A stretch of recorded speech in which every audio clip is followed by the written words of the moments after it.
Hello दोस्तों, welcome back to our channel. तो जैसा कि हमने पिछले एपिसोड में देखा था, एंसेस्टर ज़ू टाइम ऑफ कोडिस के कंट्रोल करने के बावजूद भी अपने फ्यूचर से बाहर आ चुके थे, क्योंकि एंसेस्टर ज़ू ना तो पास्ट में जीते थे और ना ही फ्यूचर में। उन्हें बस प्रेजेंट में ही जीना पसंद था। इसलिए बेचारी टाइम ऑफ कोडिस चाह कर भी उनके पास्ट और फ्यूचर को चेंज नहीं कर पाई थी। और एपिसोड के एंड में हमने देखा था कि एंसेस्टर ज़ू ने अपनी डिवाइन स्पिरिचुअल पावर का इस्तेमाल करते हुए टाइम ऑफ कोडिस की सारी टाइम कंट्रोलिंग पावर्स को सप्रेस करते हुए उसे वहाँ पे खत्म करना शुरू कर दिया था। और देखते ही देखते एक बहुत बड़े ब्लास्ट के साथ टाइम ऑफ कोडिस की बॉडी वहीं पे डिस्ट्रॉय हो गई थी। और यहीं से नेक्स्ट एपिसोड की शुरुआत होती है। तो इस एपिसोड की शुरुआत में भी हमें सेकंड मेरिडियन की उसी इमॉर्टल वेन का ही सीन दिखाया जाता है, जहाँ पे एंसेस्टर ज़ू ने वाकई टाइम ऑफ कोडिस का खेल खत्म कर दिया था। जो देखकर बेचारे उन 9 इमॉर्टल मास्टर्स को तो वहाँ पे अपनी आंखों पे यकीन ही नहीं हो रहा था। वो सभी एक दूसरे का मुंह देखते हुए कहते हैं, क्या इसने वाकई टाइम ऑफ कोडिस को हरा दिया? ये लड़का तो वाकई काफी ज्यादा कमाल का है। इवन कई मानों में तो ये अपने मास्टर को भी पीछे छोड़ रहा है, क्योंकि ऐसा कुछ कमाल का काम तो मास्टर जूजियन भी नहीं कर पाए थे।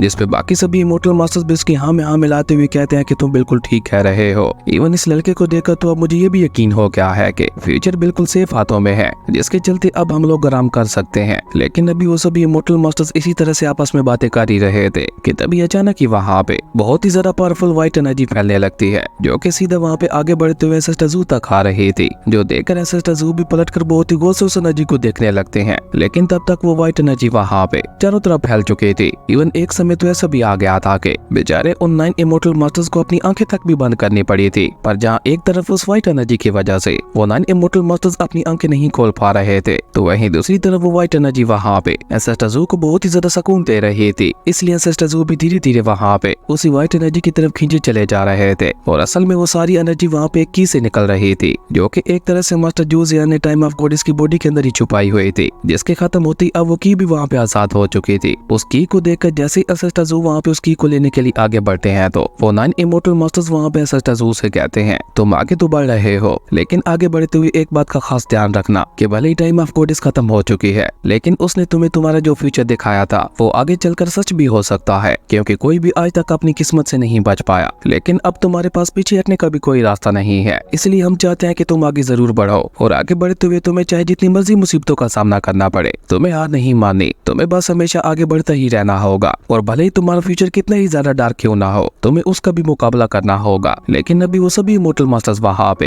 एंसेस्टर ज़ू से ये सब कह ही रहे थे कि तब तक हम देखते हैं कि एंसेस्टर ज़ू भी वहाँ पे धीरे धीरे आगे बढ़ते हुए उसी की तक पहुँच जाते हैं। और जैसे ही एंसेस्टर ज़ू वहाँ पे उस की को टच करते हैं, तो उस की से अब वहाँ पे और भी ज्यादा पावरफुल ऑरा निकलने लगा था, जिसके चलते अब वहाँ पे व्हाइट की जगह गोल्डन एनर्जी ने ले ली थी। और उसी के साथ साथ उस गोल्डन एनर्जी के इम्पैक्ट की वजह से वो पूरी जगह ही वहाँ पे हिलने लगी थी। जो देखकर एंसेस्टर ज़ू वहाँ पे कोल्ड टोन में उन 9 इमॉर्टल मास्टर्स से कहते हैं कि डायलन सेट के लोगों ने कभी भी पीछे हटना नहीं सीखा। जिसपे उनमें से एक 9 इमॉर्टल मास्टर एंसेस्टर ज़ू से कहता है कि हम भी तो यही चाहते हैं कि तुम हमेशा इसी तरह से आगे बढ़ते रहो। जबकि वहीं दूसरी तरफ हम देखते हैं कि एंसेस्टर ज़ू वहाँ पे उस की को पकड़ते हुए अपने मन में कहते हैं, मास्टर बस थोड़ा सा और वेट है और थोड़ी देर बाद हम आमने सामने होंगे, जिसका मैं पिछले 10,000 सालों से इंतजार कर रहा था। और एंसेस्टर ज़ू के ऐसा कहते ही हम देखते हैं कि अचानक की वो एनर्जी वहाँ पे और भी ज्यादा बढ़ जाती है, जिसके चलते एंसेस्टर ज़ू वहाँ से टेलीपोर्ट होते हुए एक मीरान नाम के वंडरलैंड में आ चुके थे। और ये मीरान लैंड देखने से बिल्कुल ऐसा ही लग रहा था कि जैसे पूरे यूनिवर्स का टाइम कंट्रोल इसी जगह से ही कंट्रोल किया जाता है। और जैसे ही एंसेस्टर ज़ू वहाँ पे उस मीरान लैंड में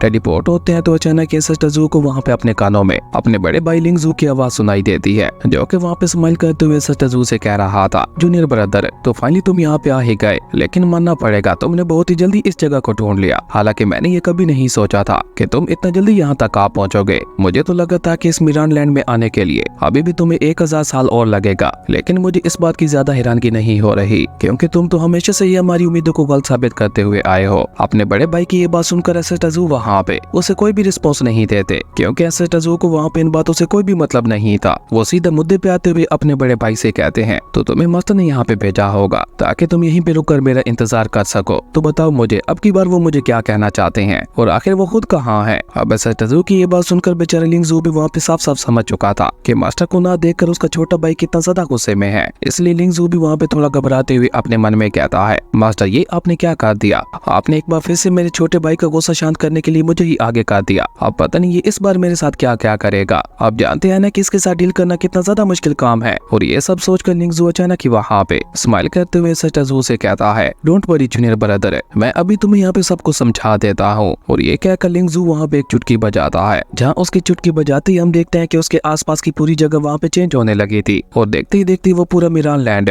वहाँ पे ट्रांसपेरेंट हो जाता है, जिसके चलते अब एसेस्टाजू वहाँ पे उसके आर पार भी देख पा रहे थे। और यहाँ पे हमें पता चलता है कि असल में ये मिरान लैंड एक पैसेज की तरह है। इसके बारे में मैं आपको आसान लफ्जों में समझा देता हूँ। ऐसा समझ लें कि ये मिरान लैंड एक स्टेशन की तरह है जहाँ पे अलग अलग सिटीज में जाने का रास्ता है, पर मिरान लैंड में अलग अलग सिटीज में नहीं बल्कि अलग अलग प्लेनेट्स में जाने का रास्ता है। मिरान लैंड से होते हुए यूनिवर्स के किसी भी कोने में जाया जा सकता था और एसेस्टाजू का भाई भी वहाँ पे एसेस्टाजू को यही सब समझाने की कोशिश कर रहा था। लिंगजू अपने भाई को वहाँ पे अपना स्मॉल वर्ल्ड दिखाते हुए कहता है कि अभी तुम सभी लोग इस स्मॉल वर्ल्ड से होते हुए यहाँ तक पहुँचे हो। भले ही हमारा वो स्मॉल वर्ल्ड हमारे लिए सब कुछ था, लेकिन वो पूरे यूनिवर्स के मुकाबले में कुछ भी नहीं है। और ये कहकर लिंगजू वहाँ पे एसेस्टाजू को अपना इनफिनिट यूनिवर्स दिखाता है जिसमें काउंटलेस वर्ड्स मौजूद थे और उनमें से हर एक वर्ड अपनी खासियत रखता था। वहीं लिंगजू अपनी बात आगे बढ़ाते हुए कहता है कि अब तक तुम्हें ऐसा लगता होगा कि हमारा अपर रियलम ही सबसे ऊपर है, लेकिन हकीकत तो ये है कि हमारा अपर रियलम इन बाकी वर्ड्स के आसपास भी नहीं है। अब तुम्हारे मन में ये सवाल चल रहा होगा कि अगर ये यूनिवर्स इतना ही ज्यादा बड़ा है तो आज तक तुम्हें इसके बारे में पता क्यों नहीं चला।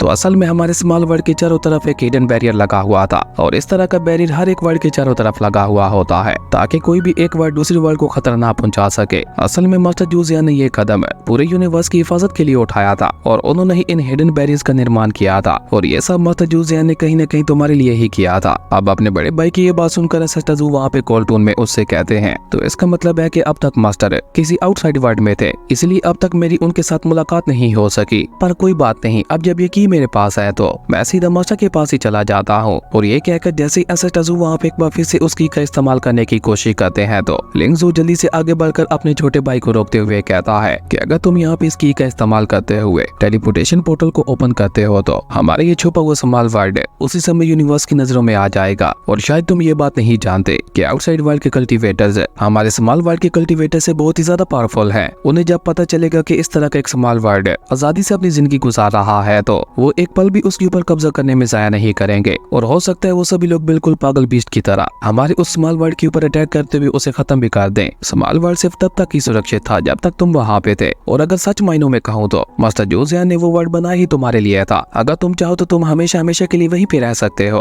वो पूरी दुनिया तुम्हारी है और वहाँ पे रहते हुए तुम्हें किसी भी चीज की फिक्र करने की भी कोई जरूरत नहीं होगी। अब अपने भाई की सारी बातें सुनकर एसेस्टाजू वहाँ पे कोल टून में उससे कहते हैं कि तुम्हारी बातें खत्म हो गई हैं या अभी भी कुछ रहता है। अपने भाई की ये बात सुनकर बेचारे लिंगजू को वहाँ पे एक बहुत बड़ा झटका लगता है, पर क्योंकि उसे कहीं न कहीं पहले से भी इस बात का अंदाजा था कि उसका छोटा भाई उसकी बात कभी भी नहीं सुनने वाला, इसलिए वो भी वहाँ पे स्माइल करते हुए एसेस्टाजू से कहता है कि नहीं, मैंने जो कुछ कहना था कह दिया, अब बाकी सब कुछ तुम्हारे ऊपर डिपेंड करता है। अपने भाई की ये बात सुनकर एसेस्टाजू वहाँ पे उससे कहते हैं कि तुम्हें इस सब के बारे में फिक्र करने की कोई भी जरूरत नहीं है, मैं सब कुछ संभाल लूंगा। और ये कहकर एसेस्टाजू अचानक वहाँ पे उसकी की पास को एक्टिवेट कर देते हैं, जहाँ ऐसा होते ही हम देखते हैं कि उसकी से बहुत ही ज्यादा पावरफुल डिवाइन स्पिरिचुअल ऑरा निकलने लगा था, जिसके चलते वो की भी धीरे धीरे ऊपर आसमान में उठने लगती है। और देखते ही देखते वहाँ पे उसकी की वजह से ऊपर आसमान में एक पोर्टल ओपन हो जाता है। ये एक ऐसा पोर्टल था जिससे होते हुए एसेस्टाजू इस पूरे यूनिवर्स में कहीं भी जा सकते थे। और जब एसेस्टाजू का भाई उन्हें वहाँ पे सबके बारे में बताता है तो एसेस्टाजू अचानक ही वहाँ पे अपनी डिवाइन स्पिरिचुअल पावर का इस्तेमाल करते हुए उस पोर्टल के ऊपर एक टेलीपोर्टेशन फॉर्मेशन बना देते हैं। और ऐसा होते ही हम देखते हैं कि वहाँ पे एक एक करके एसेस्टाजू के सभी रिसेबल्स भी टेलीपोर्ट होते हुए वहाँ पे आने लगे थे, जहाँ वो सभी के सभी अचानक खुद को इस तरह से टेलीपोर्ट होते हुए देखकर बहुत ही ज्यादा हैरान दिखाई दे रहे थे। उन्हें वहाँ पे कुछ समझ ही नहीं आ रहा था कि आखिर यहाँ पे ये सब उनके साथ हो क्या रहा है। लेकिन जब वो सभी लोग वहाँ पे अपने आसपास देखते हैं तो उन सभी की नजर वहाँ पे एसेस्टाजू के ऊपर पड़ती है, जिन्हें देखकर ही वो सभी लोग वहाँ पे काफी ज्यादा खुश हो चुके थे, क्योंकि उन्हें समझ आ चुका था कि उन्हें यहाँ पे एसेस्टाजू नहीं बुलाया होगा। लेकिन जैसे ही वो सभी लोग वहाँ पे एसेस्टाजू से मिलने के लिए आगे बढ़ने की कोशिश करते हैं तो अचानक ही वो पोर्टल वहाँ पे एक्टिवेट हो जाता है, जिससे वहाँ पे एक बार फिर से बहुत ही ज्यादा पावरफुल व्हाइट एनर्जी निकलते हुए सीधा वहाँ पे एसेस्टाजू और उनके डिसेबल्स के ऊपर ही गिरने लगी थी। और जैसे जैसे वो व्हाइट एनर्जी वहाँ पे उन सभी के ऊपर गिर रही थी, वैसे वैसे उन सभी को अपनी बॉडीज के अंदर काफी ज्यादा चेंजेस भी महसूस हो रहे थे,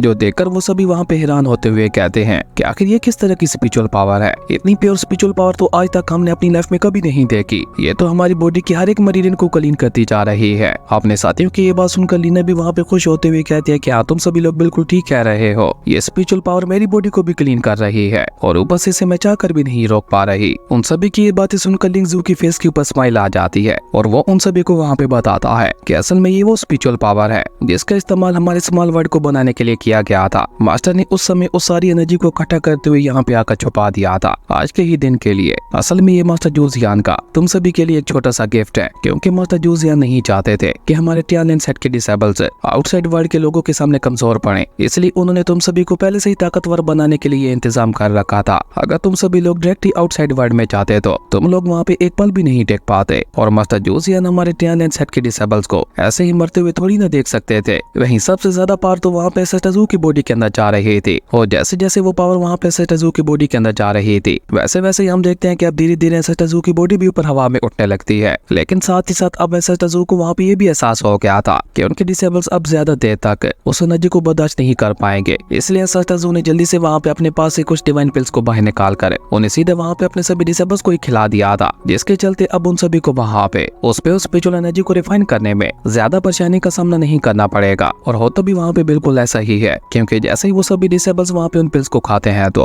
अचानक ही वो सारी स्पिरिचुअल पावर वहाँ पे रिफाइन होते हुए सीधा उनकी बॉडी के अंदर चली जाती है और ऐसा होता ही वो सभी लोग वहाँ पे ब्रेक थ्रू भी कर जाते हैं, जो कि उन सभी के लिए किसी बहुत बड़े झटके से कम नहीं था। अभी कुछ समय पहले जब वो लोग सेकंड मेरिडियन में आए थे तो उन लोगों ने इमॉर्टल एम्परर रियला में ब्रेक थ्रू किया था और अब उन लोगों ने यहाँ पे एक बार फिर से इतना जल्दी ब्रेक थ्रू कर लिया। यही बात उन सभी लोगों को वहाँ पे हैरान कर रही थी और जब वो सभी लोग वहाँ पे अपनी मिली हुई नई पावर्स को चेक करते हैं तो उनकी हैरानगी का वहाँ पे कोई ठिकाना ही नहीं था, क्योंकि अब वो सभी के सभी लोग बहुत ही ज्यादा ताकतवर बन चुके थे। और जैसे वो सभी लोग वहाँ पे अपना अपना ऑरा रिलीज करते हैं तो वहाँ पे चारों तरफ बहुत ही ज्यादा पावरफुल व्हाइट ऑरा फैल गया था, जो देखकर डीमन क्वीन वहाँ पे खुश होते हुए खुद से ही कहती है अपने इस ब्रेक थ्रू के बाद तो मैं सुप्रीम डीमन एम्परर बन चुकी हूँ। जिस पे रिंजुई खुश होते हुए कहती है और मैं सुप्रीम इमॉर्टल एम्परर। रिंजुई की ये बात सुनकर हम देखते हैं कि बाकी सभी लोग भी वहाँ पे खुश होते हुए अपने अपने ब्रेक थ्रू के बारे में बताने लगे थे, लेकिन अभी वो सभी लोग वहाँ पे इसी तरह से अपनी खुशी मना ही रहे थे कि तभी उन सभी लोगों की नजर वहाँ पे सेटाजू के ऊपर पड़ती है, जिनका अभी तक भी वहाँ पे ब्रेक थ्रू हो रहा था। और ब्रेक थ्रू करते हुए सेटाजू के चारों तरफ एनर्जी का वहाँ पे एक टोर्नेडो बन गया था, जिससे सेटाजू के सभी डिसेबल्स आंखें फाड़े वहाँ पे देख रहे थे,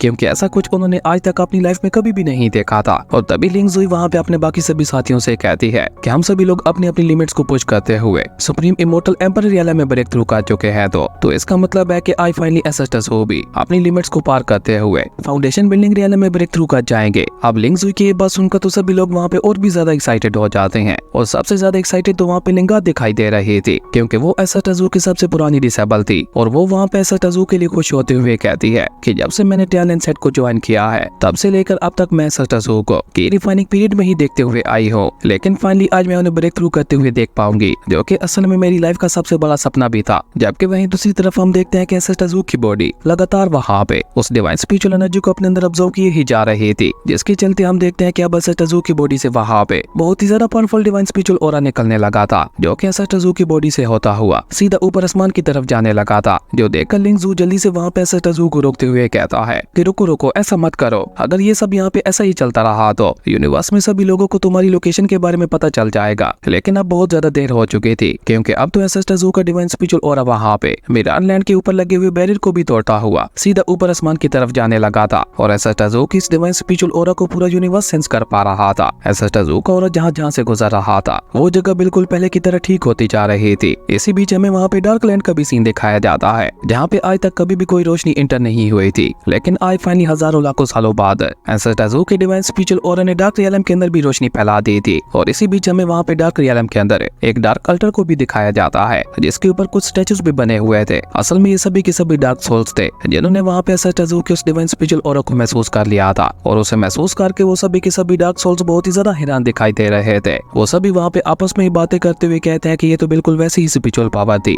जिसका इस्तेमाल करते हुए इस यूनिवर्स को बनाया गया था। अगर ये एनर्जी दोबारा यहाँ पे अपीयर हुई है तो इसका मतलब है कि एक बार फिर से यूनिवर्स में काफी कुछ चेंज होने वाला है। उन सभी डार्क सोल्स की ये बात सुनकर उनकी लेडी मास्टर वहाँ पे उनसे कहती है, मेरे ख्याल से तो यूनिवर्स में एक बार फिर से एक बहुत बड़ी तबाही आने वाली है। अब ये तबाही क्या रंग लेकर आती है इसके बारे में तो हमें आगे ही पता चलेगा। खैर उसके बाद सीन चेंज होता है, हमें डुलू फायरीलैंड का सीन दिखाया जाता है और ये वर्ल्ड दिखने में बाकी सभी वर्ल्ड से काफी ज्यादा मॉडर्न दिखाई दे रहा था। खैर हमें वहाँ पे एक मेंशन के आउटर एरिया का सीन दिखाया जाता है। असल में आज यहाँ पे कुछ क्लैंस के बीच में स्टार पर्ल को लेकर मीटिंग होने वाली थी, पर तभी अचानक ही वहाँ पे यूमियन पवेलियन की कुछ डिसेबल्स की एंट्री होती है, जो कि आते साथ ही वहाँ पे अपने सामने वाले लोगों से कहती हैं कि तुम लोग कुछ कहो उससे पहले हम लोग आपको कुछ बता देना चाहते हैं कि स्टार पावर पर्ल हमारे यूमियन पवेलियन से ही बिलोंग करता है, इसलिए हम उसे किसी भी हालत में वापस नहीं लौटाने वाले। और लड़कियों की ये बातें सुनकर कुछ इमॉर्टल डोमेन के लोग उनसे कहते हैं कि हमें लगता है कि शायद तुम लोग हमें जानती नहीं हो, अगर तुम लोगों ने वो स्टार पर्ल हमारे हवाले नहीं किया तो हम लोग उसे तुमसे छीन भी सकते हैं और हमारे डुलू इमॉर्टल डोमेन को ऐसा करने से कोई भी नहीं रोक पाएगा। और अभी वो दोनों ही क्लैन के लोग इसी इसी तरह से आपस में बहस कर ही रहे थे कि तभी उस मेंशन का ओनर भी वहाँ पे बाहर आ जाता है, जो कि आते साथ ही वहाँ पे उन लोगों को डांटते हुए कहता है कि अगर तुम सभी लोग यहाँ पे खाली हाथ आए हो तो चुपचाप दफा हो जाओ यहाँ से। उस मेंशन ओनर की ये बात सुनकर यूमियान पवेलियन की लड़कियों को वहाँ पे गुस्सा आ जाता है और उनके लीडर वहाँ पे गुस्से से चिल्लाते हुए मेंशन ओनर से कहती है, तो अब तुम्हारा काम हो गया है तो तुम हमें अपने रास्ते से हटाना चाहते हो। भूलो मत, अगर हम लोग तुम्हारे लिए उस स्पेसशिप को चुरा कर ना लाए होते तो तुम कभी भी याओगुआंग इमोर्टल रियलम में ना जा पाते। अब उन लड़कियों की ये बात सुनकर डुलू इमोर्टल डोमेन के लोग भी वहाँ पे गुस्सा हो जाते हैं और वो भी वहाँ पे अपने अपने वेपन्स को बाहर निकालते हुए मेंशन ओनर से कहते हैं कि अगर तुमने हमें हमारा हिस्सा ना दिया तो हम लोग खुद ही उसे छीन लेंगे। अब उन लोगों की ये बातें सुनकर हम देखते हैं कि मेंशन ओनर भी वहाँ पे एक चुटकी बजाता है और उसकी चुटकी बजाते ही वहाँ पे उसके कुछ गार्ड्स ने अपने अपने वेपन्स को वहाँ पे उन सभी की तरफ ही पॉइंट कर दिया था और इन सभी के सभी गार्ड्स के वेपन्स बहुत ही ज्यादा एडवांस दिखाई दे रहे थे, जिनके बारे में डिटेल में अब हमें आने वाले एपिसोड्स में ही पता चलेगा। और तभी मेंशन ओनर वहाँ पे उन सभी को धमकी देते हुए कहता है कि मुझे लगता है तुम सभी लोग अच्छे और बुरे के बीच का फर्क भूल चुके हो। लेकिन इसी बीच वहाँ पे लोंग होंग यू नाम के एक मास्टर की एंट्री होती है, जो कि वहाँ पे आते हुए उन सभी लोगों से गुस्से से कहता है, तुम सभी लोग क्या इस तरह से आपस में फाइट करके इस शिप को तोड़ देना चाहते हो? तुम सभी लोग जानते हो ना कि ये शिप हमारे लिए कितनी ज्यादा इंपॉर्टेंट है। और ये कहकर मास्टर होंग यू वहाँ पे अपने लोगों को वहाँ पे उस शिप की तलाशी लेने के लिए बोलता है। लेकिन जब उसके लोग वहाँ पे उस शिप की तलाशी लेते हैं तो उन्हें वहाँ पे उस शिप के ऊपर कुछ भी नहीं मिलता। और जब वो लोग अपने मास्टर होंग यू को इस सब के बारे में बताते हैं तो मास्टर होंग यू भी वहाँ पे काफी ज्यादा गुस्सा हो गया था, जो देखकर मेंशन ओनर वहाँ पे अपनी सफाई देते हुए कहता है कि मैं याओगुआंग इमोर्टल डोमेन जाने में तो कामयाब हो गया था, लेकिन जब मैं वहाँ से टैस को ला रहा था तो मुझे वहाँ के कुछ लोगों ने लूट लिया, इसलिए हम लोगों को अपनी जान बचाते हुए खाली हाथ ही वापस आना पड़ा। अब आप लोगों को यहाँ पे कहानी समझने में थोड़ी परेशानी हो रही होगी, तो मैं यहाँ पे आपको कहानी आसान लफ्जों में समझा देता हूँ। तो असल में यहाँ पे इन 3 क्लैन के लोगों ने मिलकर एक शिप को चुराया था ताकि वो लोग याओगुआंग इमोर्टल रियलम के अंदर जाकर अपने लिए कुछ ट्रेस को हासिल कर सके। लेकिन मेंशन ओनर के मुताबिक जब वो ट्रेस को लेकर वापस आ रहा था तो उसे कुछ लुटेरों ने लूट लिया। अब ये मेंशन ओनर सच बोल रहा है या झूठ, इसके बारे में हमें आने वाले एपिसोड्स में ही पता चलेगा। लेकिन यूमियान पवेलियन की लड़कियों को तो ये सब बस झूठ ही लग रहा था। उनके मुताबिक मेंशन ओनर अकेले ही सारा माल हड़पना चाहता है। लेकिन अभी वो सभी लोग वहाँ पे इसी तरह से आपस में बहस कर ही रहे थे कि तभी मास्टर होंग यू को भी वहाँ पे एसेस्टर्स का डिवाइन स्पिरिचुअल ऑरा महसूस होता है, जिसे महसूस करके मास्टर होंग यू को वहाँ पे एक बहुत बड़ा झटका लगता है। वो हैरान होते हुए अपने मन में कहता है कि ऐसे पहले तो कभी भी मैंने इस तरह की स्पिरिचुअल पावर को यहाँ पे महसूस नहीं किया। अगर अपने एसेस्टर्स की मानी जाए तो ये स्पिरिचुअल पावर तो बिल्कुल वैसी ही दिखाई दे रही है जिसके इस्तेमाल करते हुए इस यूनिवर्स का निर्माण किया गया था। इसका मतलब है कि हमारे डुलू फायरी लैंड के अंदर कुछ बहुत बड़ा होने वाला है और इसी बारे में पता लगाने के लिए अपने लोगों को लेकर उस शिप से होते हुए उसी तरफ जाने लगे थे जहाँ से उन्हें वो डिवाइन स्पिरिचुअल ऑरा महसूस हुआ था। असल में मास्टर होंग यू को वहाँ पे ऐसा लग रहा था कि शायद हो सकता है कि वहाँ पे जाकर उनके हाथ कोई बहुत ही ज्यादा पावरफुल ट्रायल लग जाए। जबकि वहीं दूसरी तरफ हम एसेस्टर्स को देखते हैं जिनका अभी तक भी वहाँ पे ब्रेक थ्रू हो रहा था